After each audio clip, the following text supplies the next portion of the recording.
Man, that wasn't much of a pep talk. It sounded like Coach was sure we were going to lose. And I have to be honest, guys, Coach said, we can't beat those guys with our talent. We just aren't good enough. But I think we have bigger hearts, and I think we have a secret weapon. I wondered if Coach had maybe hired some mafia dude to take out Rowdy. We have Arnold's spirit, Coach said. Me? I asked. Yes, you. You're starting tonight, Coach said. Really? Really. And you're going to guard Rowdy the whole game. He's your man. You have to stop him. If you stop him, we win this game. It's the only way we're going to win this game. Wow. I was absolutely stunned. Coach wanted me to guard Rowdy. Now, okay, I was a great shooter, but I wasn't a great defensive player. Not at all. There's no way I could stop Rowdy. I mean, if I had a baseball bat and bulldozer, maybe I could stop him. But without real weapons, without a pistol, a man-eating lion, and a vial of bubonic plague, I had zero chance of competing directly with Rowdy. If I guarded him, he was going to score 70 points. Coach, I said, I'm really honored by this, but I don't think I can do it. He walked over to me, kneeled and pushed his forehead against mine. Our eyes were like an inch apart. I could smell the cigarettes and chocolate on his breath. You can do it, Coach said. Oh man, that sounded just like Eugene. He always shouted that during any game I ever played. It could be like a three-legged sack race, and Gene would be all drunk and happy in the stands, and he'd be shouting out, Junior, you can do it! Yeah, that Eugene, he was a positive dude, even as an alcoholic who ended up getting shot in the face and killed. Geez, what a sucky life. I was about to play the biggest basketball game of my life, and all I could think about was my dad's dead best friend. So many ghosts. You can do it, Coach said. He didn't shout it, he whispered it like a prayer, and he kept whispering it. You can do it. Until the prayer turned into a song, and then for some magical reason, I believed in him. Coach had become like the priest of basketball, and I was his follower, and I was going to follow him onto the court and shut down my best friend. I hoped so. I can do it, I said to Coach, to my teammates, to the world. You can do it, Coach said. I can do it. You can do it. I can do it. Do you understand how amazing it is to hear that from an adult? Do you know how amazing it is to hear that from anybody? It's one of the simplest sentences in the world. Just 4 words. But they're the 4 hugest words in the world, and they're put together. You can do it. I can do it. Let's do it. We all screamed like maniacs as we ran out of the locker room and onto the basketball court, where 2,000 Maniac fans were also screaming. The Reardon band was rocking some Led Zeppelin, and as we ran through our warm-up and layup drills, I looked up into the crowd to see if my dad was in his usual place, high up in the northwest corner. He was there. I waved at him. He waved back. Yep, my daddy was an undependable drunk, but he never missed any of my organized games, concerts, plays, or picnics. He may not have loved me perfectly, but he loved me as well as he could. My mom was sitting in her usual place on the opposite side of the court from my dad. Funny how they did that. Mom always said that Dad made her too nervous. Dad always said that Mad made him too nervous. Penelope was yelling and screaming like crazy too. I waved at her. She blew me a kiss. Great, now I was going to have to play the game with a boner. Haha, just kidding. So we ran through the layups, 3-on-3, weave drills and free throws and pick-up and rolls, and then the evil Wellpenick 5 came running out of the visitors' locker room. Man, you never heard such booing. Our crowd was as loud as a jet. They were just pitching the Wellpenick players some serious crap. You want to know what it sounded like? It sounded like this. Boo!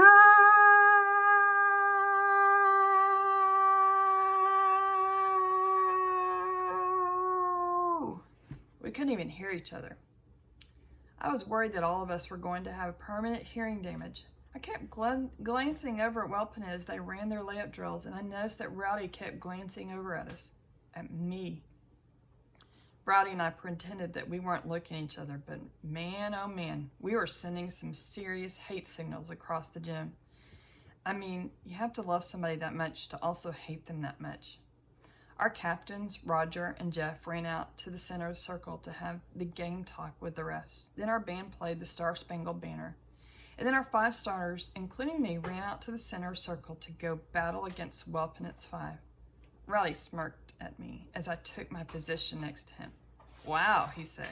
"You guys must be desperate if you're starting." "I'm guarding you," I said. "What?" "I'm guarding you tonight." "You can't stop me. I've been kicking your ass for 14 years. "Not tonight," I said. "Tonight's my night." Rowdy just laughed. The ref threw up the opening jump ball. Our big guy Roger tipped it back toward our point guard, but Rowdy was quicker. He intercepted the pass and raced towards his basket. I ran right behind him. I knew that he wanted to dunk it. I knew that he wanted to send a message to us. I knew he wanted to humiliate us on the opening play. And for a second, I wondered if I should just intentionally foul him and prevent him from dunking. He'd get 2 free throws, but those wouldn't be nearly as exciting as a dunk. But no, I couldn't do that. I couldn't foul him. That would be like giving up, so I just sped up and got ready to jump with Rowdy. I knew he'd fly into the air about 4 or 5 feet from the hoop. I knew he'd jump about 2 feet higher than I could, so I needed to jump quicker. And Rowdy rose into the air, and I rose with him, and then I rose above him. Yep, I believed in magic and ghosts. Then I think maybe I was rising on the shoulders of my dead grandmother and Eugene, my dad's best friend, or maybe I was rising on my mother and father's hopes for me. I don't know what happened, but for once, and for the only time in my life, I jumped higher than Rowdy. I rose above him as I tried to dunk it. I took the ball right out of his hands. Yep, we were like 10 feet off the ground, but I was still able to reach out and steal the ball from Rowdy. Even in midair, I could see the absolute shock on Rowdy's face. He couldn't believe I was flying with him. He thought he was the only Indian Superman. I came down with the ball spun and dribbled back toward our hoop. Rowdy, screaming with rage, was close behind me. Our crowd was insanely loud. They couldn't believe what I'd just done. I mean, sure, that kind of thing happens in the NBA and in college and big high schools, but nobody jumped like that in a small school basketball gym. Nobody blocked a shot like that. Nobody took a ball out of a guy's hands as he was just about to dunk. But I wasn't done, not by a long shot. I wanted to score. I'd taken the ball from Rowdy now, and I wanted to score in his face. I wanted to absolutely demoralize him. I raced for our hoop.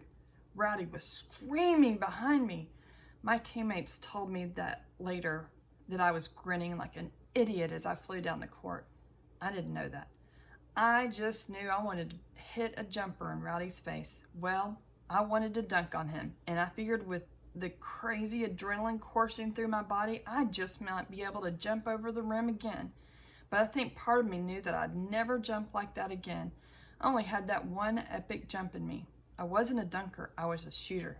So I screeched to a stop at the 3-point line and head faked, and Rowdy completely fell for it. He jumped high over me, wanting to block my shot, but I just waited for the sky to clear. As Rowdy hovered over me, as he floated away, he looked at me. I looked at him. He knew he'd blown it. He knew he'd fallen for my little head fake. He knew he could do nothing to stop my jumper. He was sad, man. Way sad. So guess what I did? I stuck my tongue out at him. Like I was Michael Jordan, I mocked him. And then I took my 3-pointer and buried it. Just swished that sucker, and the gym exploded. People wept. Really, my dad hugged the white guy next to him. Didn't even know him, but hugged and kissed him like they were brothers, you know. My mom fainted. Really, she just leaned over a bit, bumped against the white woman next to her, and she was gone. She woke up 5 seconds later. People were on their feet. They were high-fiving and hugging and dancing and singing. The school band played a song. Well, the band members were all confused and excited, so they played a song, sure, but each member of the band was playing a different song. My coach was jumping up and down and spinning in circles. My teammates were screaming. Yep, all that fuss, and the score was only 3-0. But trust me, the game was over. It only took like 10 seconds to happen, but the game was already over. Really, it can happen that way. One play can determine the course of a game. One play can change your momentum forever.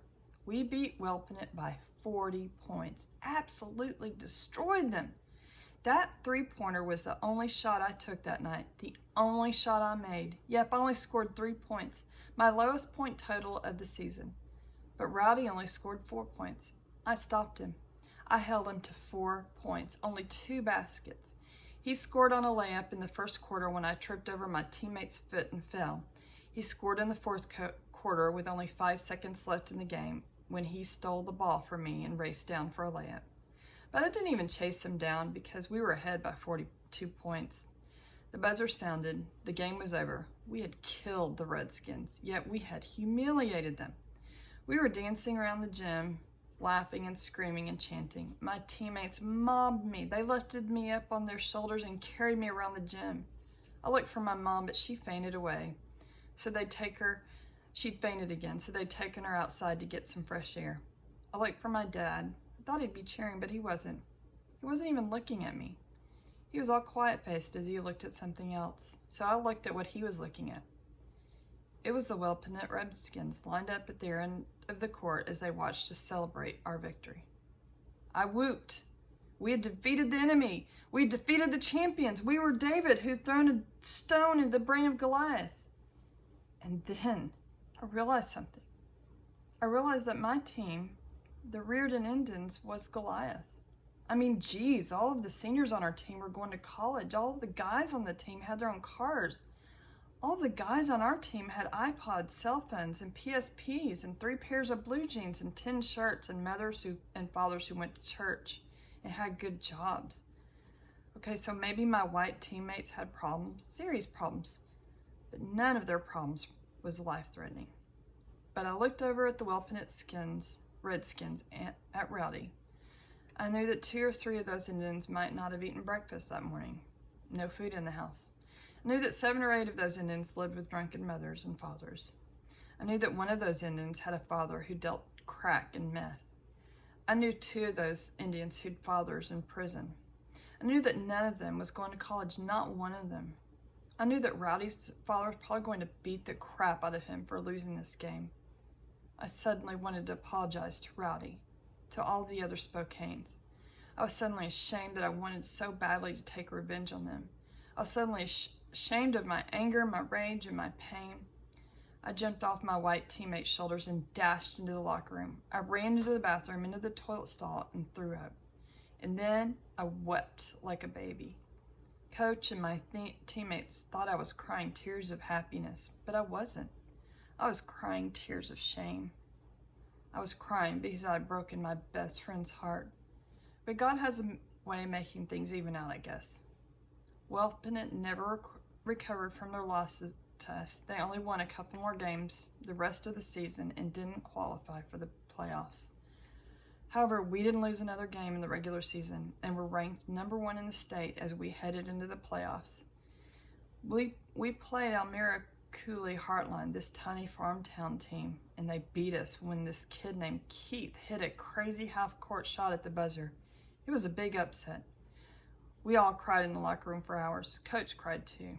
I guess that's the only time that men and boys get to cry and not get punched in the face.